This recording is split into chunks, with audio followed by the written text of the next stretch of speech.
Welcome back. I'm Arden Naidu filling in for Riz Khan, and we're continuing our conversation with Dr. Cornell West, one of America's premier intellectuals.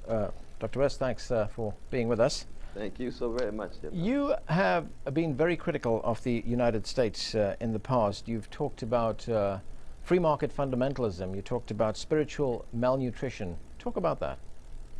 Well, I think that when you actually bring together the kind of free market fundamentalism that idolizes the market, allows corporate greed to run amok, deregulates markets in such a way that it weakens the power of working people and poor people to negotiate at the collective bargaining table, but then you tie it to militarism, the kind of imperial invasion that we've seen in Iraq with all of the inhumane consequences and the colossal failures that go with it. I'm thinking as much of the both American soldiers as well as the Iraqi people themselves.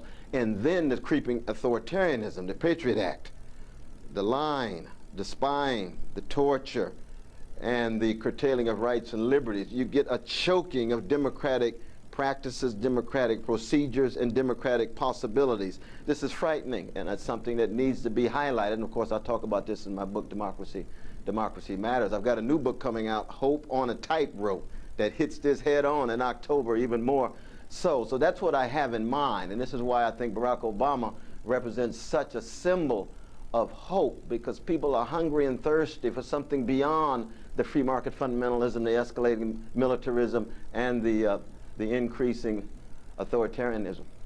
You know, when you talk about, as you just said, increasing authoritarianism, why has there been such a benign response from the American people to all of this?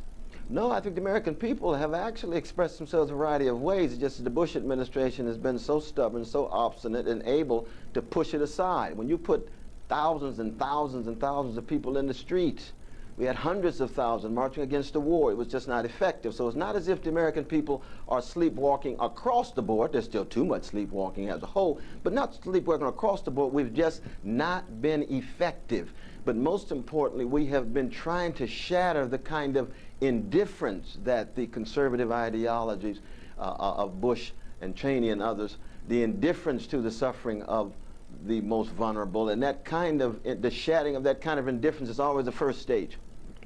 Let me ask you about your views on the Iraq War. Oh, I think it was an illegal war. It was an immoral war.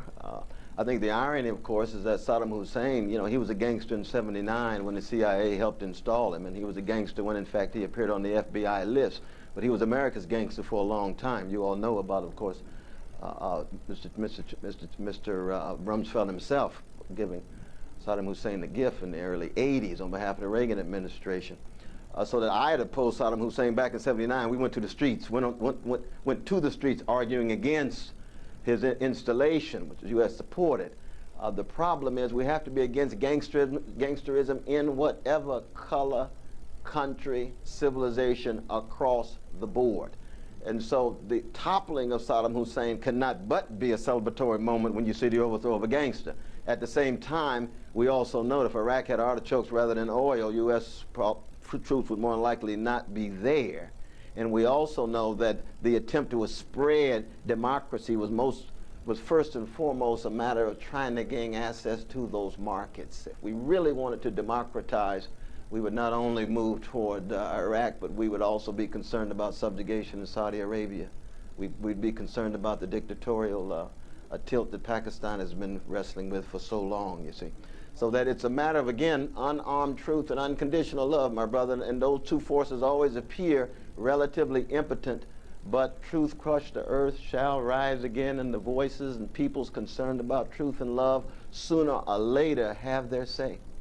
Okay, I want to go to another email that we received from Oklahoma here in the United States. It's from Mike Gray, and it's back to the election campaign, and he asks, do you, like Barack Obama, think that poor white Americans are disaffected, so are clinging to guns and religion?